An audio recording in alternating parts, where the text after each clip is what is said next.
6 o'clock in the evening, the 26th of July, 1952. King Farouk stands at the gangway of the royal yacht El Mahrousa in Alexandria harbour, wearing the full dress uniform of an admiral of the Egyptian fleet.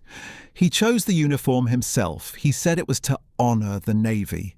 Behind him, Ras El Tin Palace, built by his great-great-great-grandfather Muhammad Ali 118 years earlier, is ringed by revolutionary troops who arrive before dawn. His 3 daughters stand beside him. Fariel is 13, Fazia is 12, Fadia is 8. They were given 1 hour to choose between their parents and 1 hour to pack. All 3 chose their father. The abdication papers are signed on official palace stationery. Farouk insisted on this. He insisted on the Guard of Honour. He insisted on the 21-gun salute. He explained that these were not for him, they were for his son. A 6-month-old infant now proclaimed King Fouad II of Egypt and the Sudan. So the story would not make bitter reading when the boy grew up. Crates labelled champagne and whiskey are loaded into the hold. They are reportedly packed with gold bars. The national anthem plays. The guns fire. The yacht pulls away from the dock.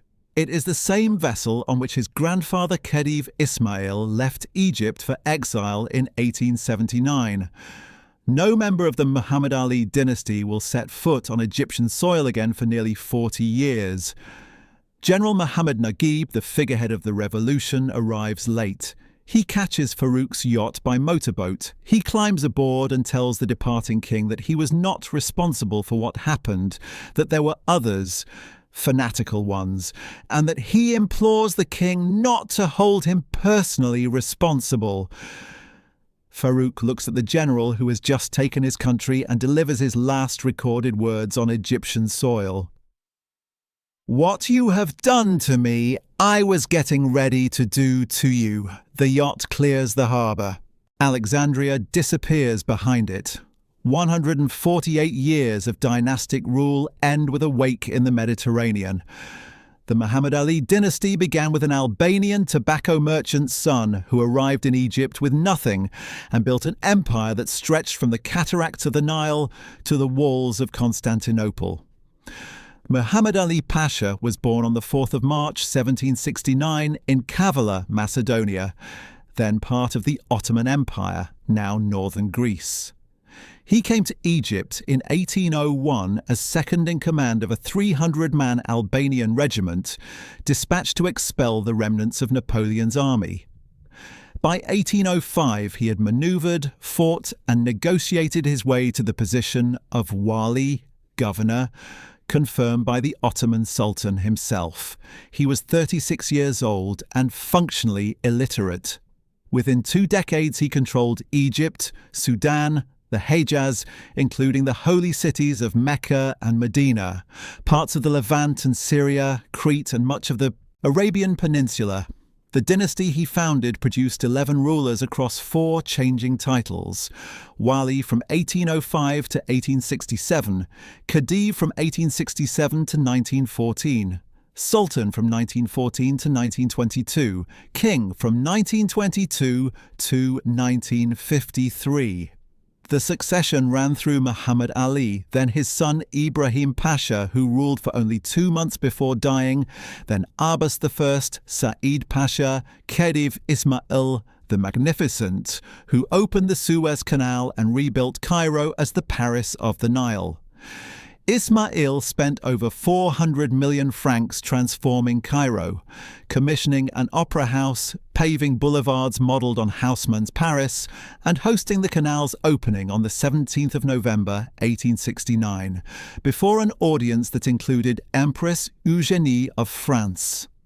He borrowed so recklessly that he bankrupted the state, sold Egypt's shares in the canal to the British for £4 million, and was deposed by the Ottomans in 1879, leaving on the same yacht his grandson would take into exile 73 years later. After Ismail came Tewfik Abbas Helmi II, who was deposed by the British, Sultan Hussein Kamel, King Fouad I, King Farouk, and finally the infant Fouad II, who never sat on his own throne. By the time of Farouk, the family's wealth was among the largest of any royal house in the Middle East. They held 5 major palaces.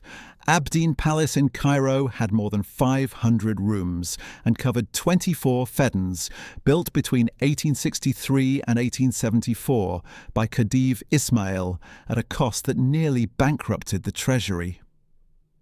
Ras El Tin Palace in Alexandria was begun by Muhammad Ali himself in 1834. Montazah Palace sat on 370 feddans of gardens overlooking the Mediterranean. Koba Palace occupied 75 acres in the Cairo suburbs. The Manial Palace filled an island in the Nile.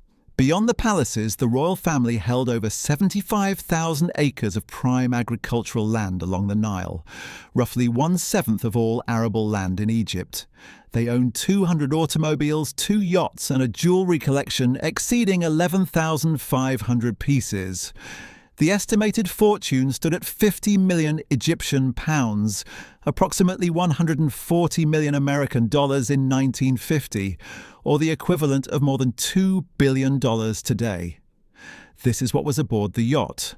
This is what was left behind. King Fouad I died on the 28th of April, 1936, at Kobe Palace. His son Farouk, born the 11th of February 1920 at Abdeen Palace, was proclaimed king immediately. He was 16 years old and studying at the Royal Military Academy at Woolwich in England. A 3-member Regency Council governed until he reached constitutional majority on the 29th of July, 1937. He returned to Egypt to a reception that no Egyptian ruler before him had ever received. He was young. He was 6 feet tall, blue-eyed and, unlike his Turkish-speaking father, he spoke fluent Arabic. He was the first king most Egyptians felt was genuinely theirs. Time magazine put him on its cover and called him the very model of a young Muslim gentleman.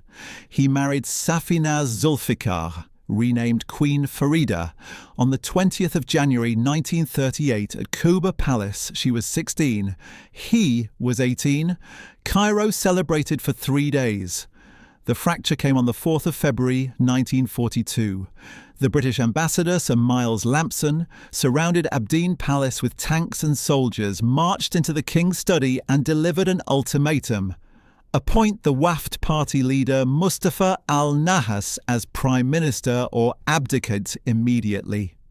3 Albanian bodyguards hid behind curtains with orders to shoot Lampson if he touched the king. Farouk asked his generals how long the Egyptian army could hold Cairo. The answer was at most 2 hours. He capitulated. The humiliation was total and it was public. Every young officer in the Egyptian military understood what it meant. Their king had been forced to govern at gunpoint in his own palace. A generation of soldiers who would later call themselves the Free Officers dated their radicalization to that night. 6 years later, the 1948 war against the newly declared State of Israel delivered the blow from which Farouk's reign never recovered. Egypt's army was defeated. Officers returning from the front accused the palace and its circle of supplying defective weapons and ammunition, rusted rifles, expired shells, equipment that failed on contact. Then came Black Saturday, the 26th of January 1952. Riots swept Cairo. More than 750 buildings were set ablaze, including the iconic Shepherd's Hotel. The country was ungovernable. The Free Officers, formed around 1949 under the leadership of Lieutenant Colonel Gamal Abdel Nasser, with General Mohammed Naguib as the public face, accelerated their plans when they learned that Royal Military Intelligence had compiled a list of their names. The coup began on the night of the 22nd of July 1952. Infantry and armoured units moved through Cairo after midnight, seizing Army General Headquarters, government buildings, radio stations, telephone exchanges and every bridge across the Nile. By 3 in the morning on the 23rd, General Naguib arrived at military headquarters. The operation was virtually bloodless. 2 soldiers died. At 7:30 that morning, a young officer named Anwar Sadat sat before a radio microphone and read the revolution's first communiqué. Egypt has passed through a critical period in her recent history, characterized by bribery, mischief, and the absence of governmental stability. The army, he said, had placed itself in the service of the people. 3 days later, on the morning of the 26th, Prime Minister Ali Maher arrived at Ras El Tin Palace carrying the free officers' ultimatum. Abdicate in favour of your infant son and leave Egypt by 6 o'clock this evening. The alternative was an assault on the palace. The American and British governments had been notified 48 hours in advance and agreed not to intervene.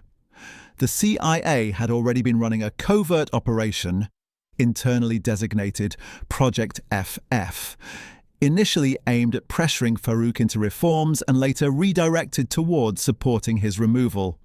The infant proclaimed king that afternoon, Ahmed Fouad, born the 16th of January 1952 at Abdin Palace, was 6 months old. A regency council was appointed on the 2nd of August. Prince Mohammed Abdel Monem as chairman, Bahe el-Din Barakat Pasha, and Lieutenant Colonel Rashad Mehana. By October, Abdel Monem was made sole regent. Real power rested entirely with the Revolutionary Command Council. On the 18th of June, 1953, the council formally abolished the monarchy and declared Egypt a republic, with Mohammed Naguib as its first president. The reign of King Fouad II had lasted approximately 337 days. He was never crowned. He was 18 months old when his throne ceased to exist. The legal dismantling of the dynasty was swift, systematic, and total. The Agrarian Reform Law, Law Number 178, enacted on the 9th of September 1952, capped individual land ownership at 200 feddans, approximately 208 acres. Royal family lands were seized outright without compensation. A total of 567,000 feddans fell under sequestration. By the end of 1955, 415,000 feddans had been expropriated and redistributed to over 341,000 peasant families. Subsequent laws in 1961 and 1969 reduced the ceiling to 100 feddans and then 50. The confiscation extended to everything the family possessed. Palaces, homes, agricultural estates, automobiles, artworks, antiques. The royal jewellery collection, more than 11,500 individual pieces, was seized and placed in 45 wooden crates inside the vaults of the Central Bank of Egypt, where it sat forgotten for decades until a routine inventory rediscovered it. In 1986, President Mubarak established the Royal Jewellery Museum in the former palace of Princess Fatma al-Zahra in Alexandria to display the collection publicly. Today, visitors pay a few Egyptian pounds to see tiaras that once sat on the heads of queens. The revolutionary government hired Sotheby's to liquidate Farouk's legendary personal collections at Kuba Palace. So, auction began on the 12th of February 1954. The coin collection alone, approximately 8,500 pieces, considered one of the finest private numismatic holdings in the world, was divided into 2,798 lots. A rare 1933 American double eagle gold coin, now worth millions, sold as part of a mixed lot for just 2,800 Egyptian pounds. In 1975, Queen Nasli's Van Cleef and Arpels tiara, 720 diamonds, 274 carats, went at Sotheby's for $127,500. Its matching necklace fetched $140,000. The revolutionary government profited from every piece. The palaces became state property. Abdin Palace was converted into the presidential residence, its lower floors turned into museums. Montaza's Salamlek Pavilion became a hotel. Kuba Palace became the official guest house for visiting heads of state. The Manial Palace opened to the public as a museum. The family was expelled, their citizenship was revoked. The dynasty that had ruled for 148 years was, on paper, erased entirely. I'm curious, of all the royal exiles in history, the Romanovs, the Habsburgs, the Ottomans, which dynasty do you think lost the most after losing power? Tell me in the comments. The yacht carried Farouk first to Naples, then to the island of Capri, where he stayed at the Eden Paradiso Hotel, then to Monaco, where his friend Prince Rainier III would eventually grant him citizenship in 1959, and finally to Rome, where he settled permanently. He lived initially in a 30-room villa in the Alban Hills, staffed by 8 servants.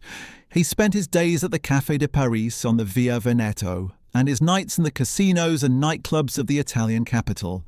The decline was physical and total.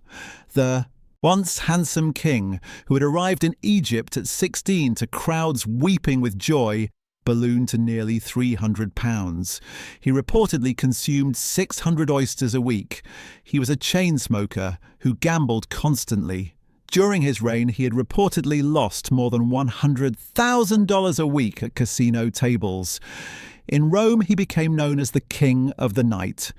When a young actress appeared on the Via Veneto wearing new jewellery, Romans would examine it and ask a single word: Farouk. He had earned the nickname the Thief of Cairo for a different reason. He was a skilled pickpocket. He had stolen a ceremonial sword from the Shah of Iran during a state visit and a priceless pocket watch from Winston Churchill.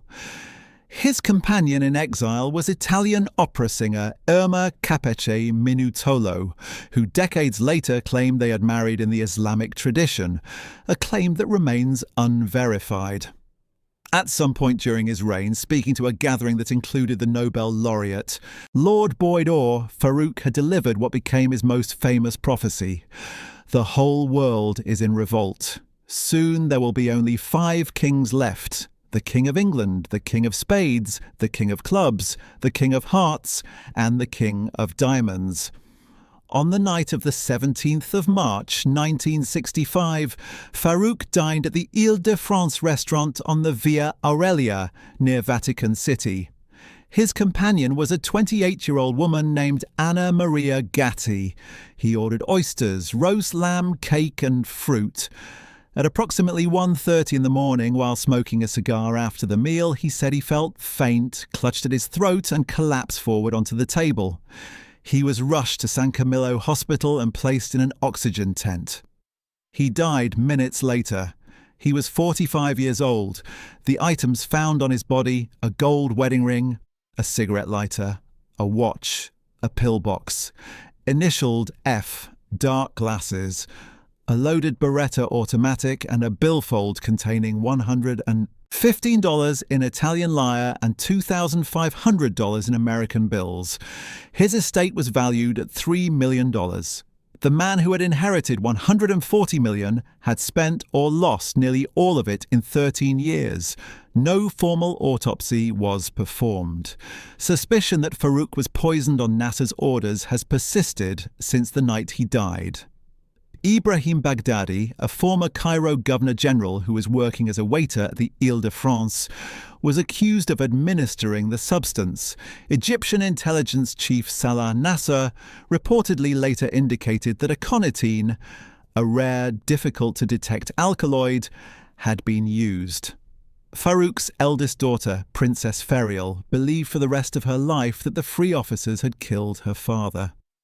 Most historians note that his obesity, chain smoking, and extreme diet could readily explain a heart attack at 45. The question has never been resolved. His will stipulated burial at the Al-Rifai Mosque in Cairo, where his father Fouad I and his grandfather Khedive Ismail rested. Nasser initially refused. King Faisal of Saudi Arabia offered a burial in Saudi Arabia. Nasser relented, but barred the Rifai Mosque.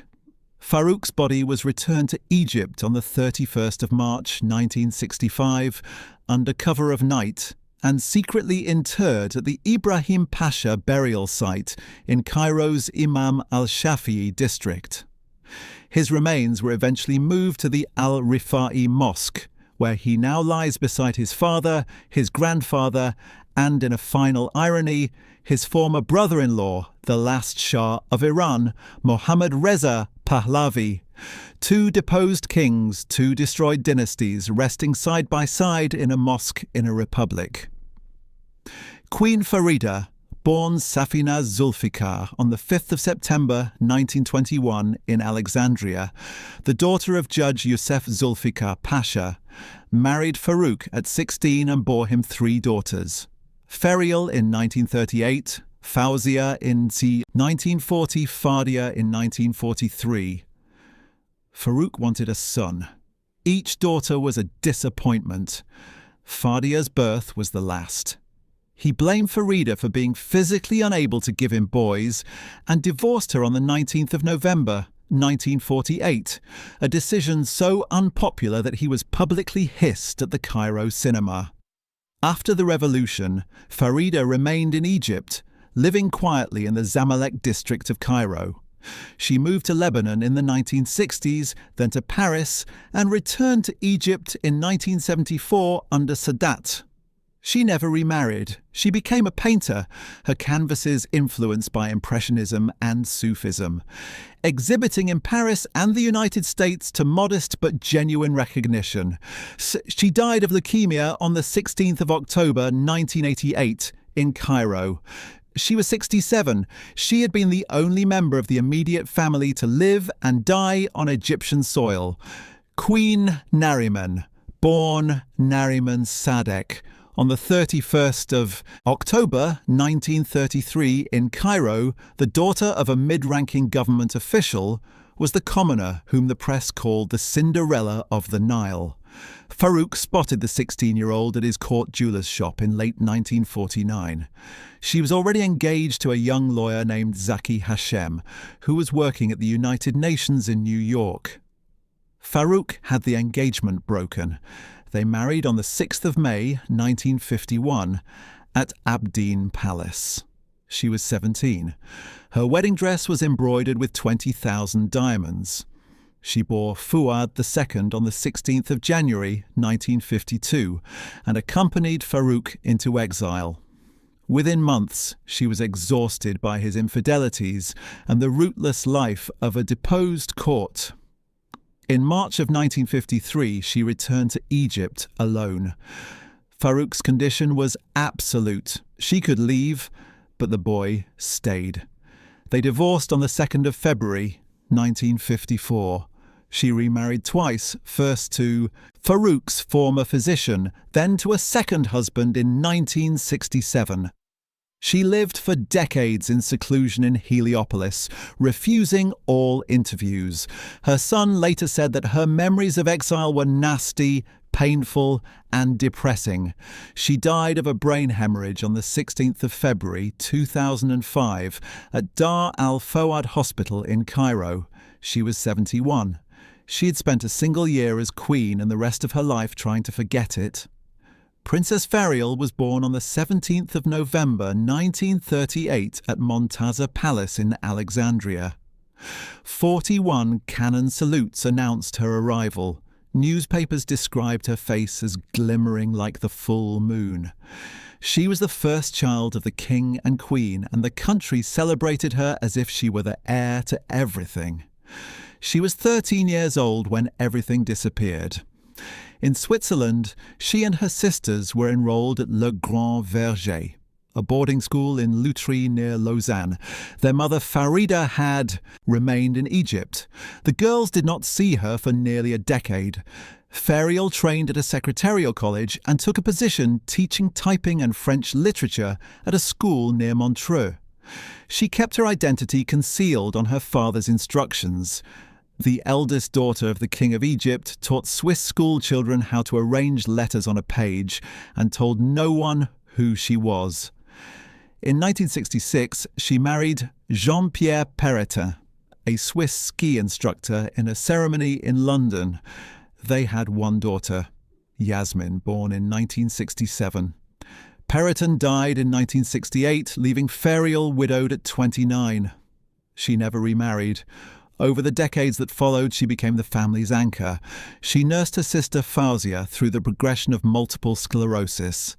She supported her half-brother Fouad through periods of depression.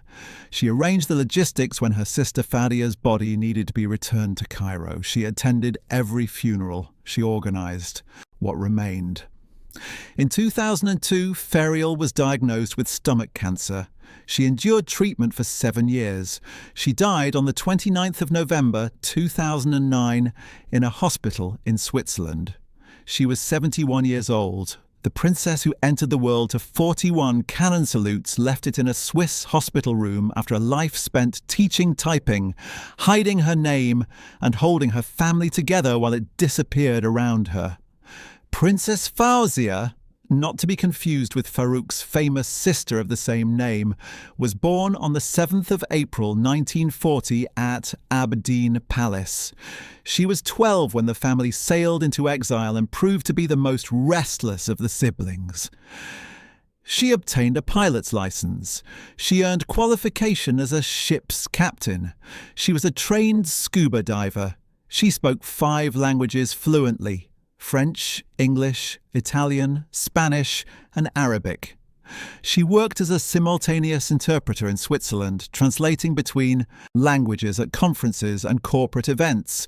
The former princess earned a working wage and never once used her title for advantage. She never married. She had no children. In 1995, at the age of 55, she was diagnosed with multiple sclerosis. The disease that attacked her nervous system was slow and total.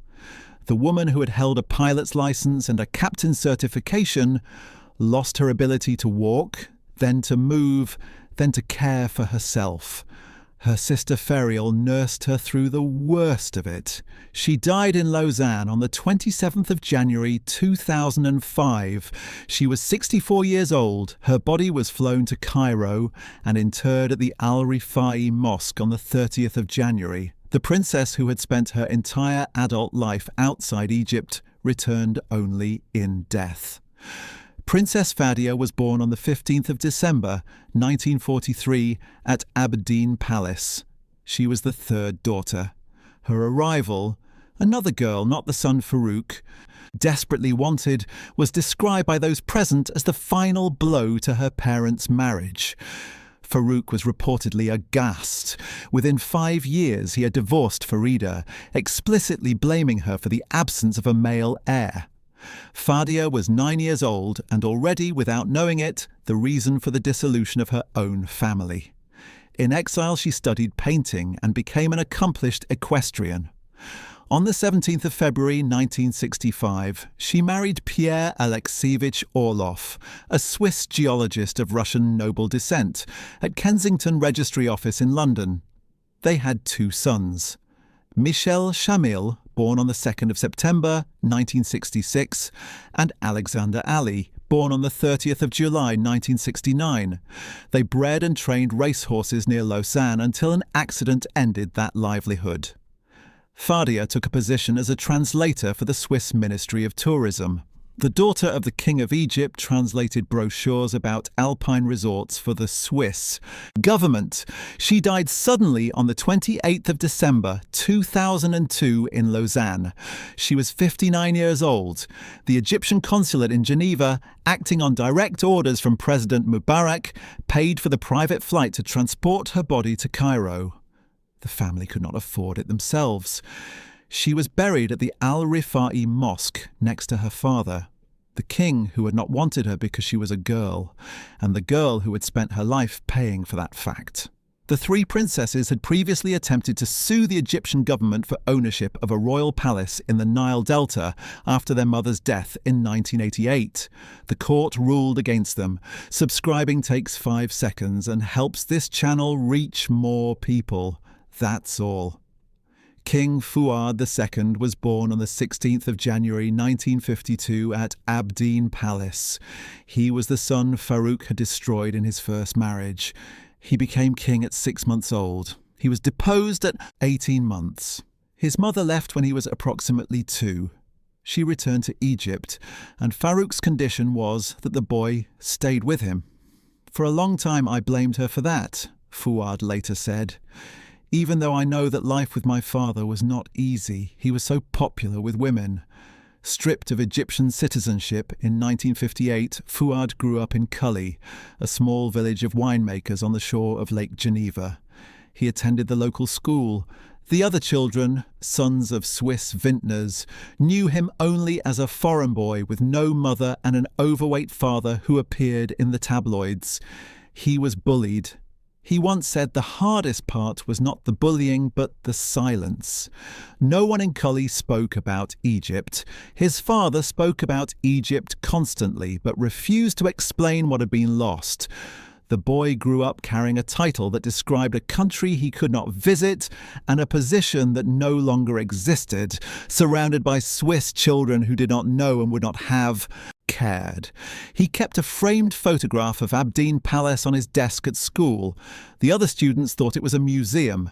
He later transferred to the Institut La Rosie, earned a French baccalaureate, and graduated from the University of Geneva in 1975 with a degree in politics and economics. His father died when he was 13. After that, Prince Rainier III and Princess Grace of Monaco became his protectors. He holds a Monegasque passport that styles him His Royal Highness Prince Ahmed Fouad Farouk. On the 16th of April, 1976, he married Dominique France Loeb Picard, a Jewish woman of Alsatian origin, in a civil ceremony in Paris. She converted to Islam and took the name Fadila. The religious ceremony followed on the 5th of October 1977 in Monaco, with Rainier and Grace in attendance. They had 3 children. Their eldest, Prince Muhammad Ali, was born on the 5th of February 1979 in Cairo. President Sadat had granted special permission, making the baby the first member of the royal family born on Egyptian soil since the revolution. Princess Fazia Latifa followed on the 12th of February 1982 in Monte Carlo, and Prince Fakhruddin on the 25th of August 1987. The couple separated around 1996 and officially divorced in 2008. Fouad has said that he mainly depends on the generosity of Saudi Arabia for financial support. He has suffered periods of severe depression. His citizenship was restored in 1974 under Sadat. He first returned to Egypt in 1991. In September of 2014, President Sisi granted him a diplomatic passport with the job description of a former king of Egypt. He does not claim the throne. I have no recollection whatsoever of my reign, he has said. But as a Muslim, I have to accept my fate. In Egypt, I was living in a gilded cage.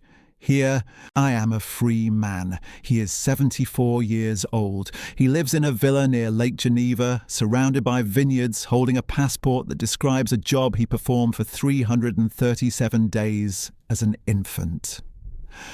Farouk's sister, Princess Fazia, born on the 5th of November 1921 at Ras El Tin Palace, lived the dynasty's most extraordinary double exile. In 1939, at 17, she married Crown Prince Mohammad Reza Pahlavi of Iran in a ceremony at Abdeen Palace that united 2 of the Middle East's most powerful royal houses. Cecil Beaton photographed her and called her an Asian Venus. She bore 1 daughter, Princess Shahnaz, before the unhappy marriage ended in divorce in 1948. She returned to Egypt and married Colonel Ismail Chirine in 1949, with whom she had 2 more children. Uniquely among the dynasty, she remained in Egypt after 1952, living quietly in Alexandria's Smua district and heading the Mabareh Muhammad Ali Charity Foundation. She had been a queen of Iran. She had been a princess of Egypt. Both crowns were taken. She died on the 2nd of July 2013 at the age of 91. Her reflection, recorded late in life, was the dynasty's clearest epitaph. "Twice in my life I lost the crown. It's all gone now. It doesn't matter."